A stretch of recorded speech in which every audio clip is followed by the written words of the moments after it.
Assalamualaikum warahmatullah. Assalamualaikum warahmatullah. Tiba-tiba tangan disodorkan untuk salaman, kanan dan kiri. Boleh tidak? Boleh tidak? Yang boleh angkat tangan, yang tidak boleh angkat tangan. Yang wallahu a'lam, nggak usah angkat tangan. Lihat sini, untuk menentukan boleh dan tidak tadi kaidahnya. Lihat, ini sederhana, cuman satu bagian dari kalimat, tapi maknanya dalam. Boleh dan tidak, jangan asal bicara ini boleh, ini tidak. Anda tidak boleh menghukumi sesuatu di syariat kecuali memahami ketentuannya.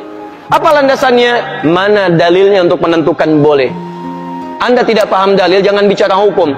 Kata Imam Malik, Anda hafal 100.000 hadis tapi tidak memahami isinya, jangan bicarakan tentang hukumnya. Apalagi Anda yang tidak hafal hadis baru tahu terjemahannya, tiba-tiba memberikan hukum pada orang lain, itu yang bahaya. Awas, hati-hati. Nah, bagaimana menentukannya? Apa dalilnya? Tayyib. Hadis riwayat At-Tirmidzi menyampaikan dari Nabi SAW, "Ma min muslimaini yaltaqiyani fayatasafahani illa ghufira lahuma qabla an yatafarraqa." Tidaklah dua orang muslim bertemu dimanapun kapanpun. Catat kalimat itu, dimanapun kapanpun, mau di dalam masjid, mau di luar masjid, mau di kantor, mau di rumah, kapanpun, dalam kondisi yang dibenarkan. Mau setelah sholat, mau di luar sholat, yang dibenarkan. Karena di dalam sholat gak mungkin Allahu Akbar, Allahu Akbar, mustahil.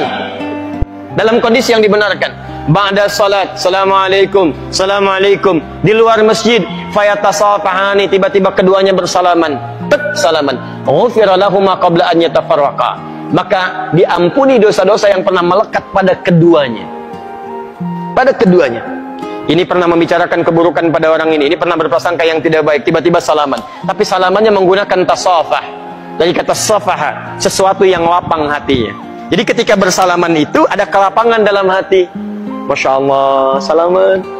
Maafkan Pak ya, kalau selama ini ada yang khilaf, saya juga sama. Jadi lapang suasana hati. Itu begitu belum lepas ini, digugurkan dosa-dosa yang pernah melekat di antara keduanya.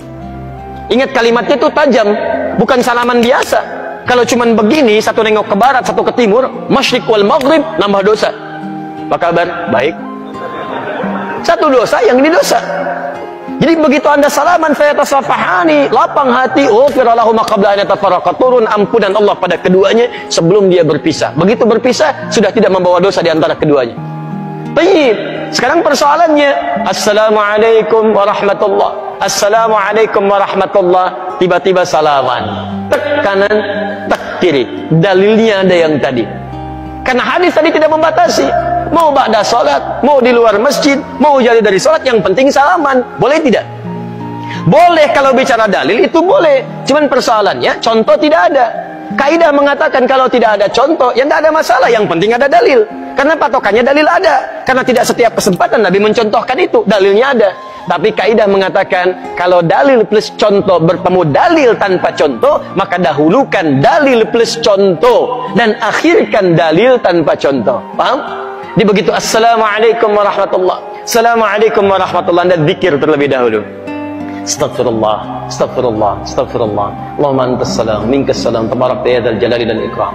Selesai. Assalamualaikum akhi, Assalamualaikum akhi. Masya Allah, taqabbalallahu minna wa minkum. Assalamualaikum. Makanya Nabi selesai salat, beliau bersalaman. Sahabat mengejarnya. Ada Anas mengejar Nabi, dan sebagian mengejar Nabi, salaman mengejar Nabi SAW. Hadisnya sahih, bahkan di Al-Bukhari. Paham ya? Jadi tidak ada masalah teman-teman sekalian, tapi kita paham fikih prioritas. Kecuali ada orang yang belum paham, tiba-tiba Anda sedang berzikir, astagfirullah, astagfirullah, tiba-tiba tangannya begini kepada Anda. Anda sedang berzikir, tangan sahabat Anda diulurkan kepada Anda seperti ini. Assalamualaikum. Mana hukumnya? Menjawab dulu salaman atau Anda kemudian meneruskan zikirannya? Assalamualaikum, astagfirullah. Hati-hati. Setiap penghormatan pada seseorang, maka kaidahnya menjawab penghormatan itu wajib hukumnya, didahulukan dibandingkan meneruskan sunnah yang dilakukan. Menyampaikan salam sunnah, menjawab salam wajib hukumnya.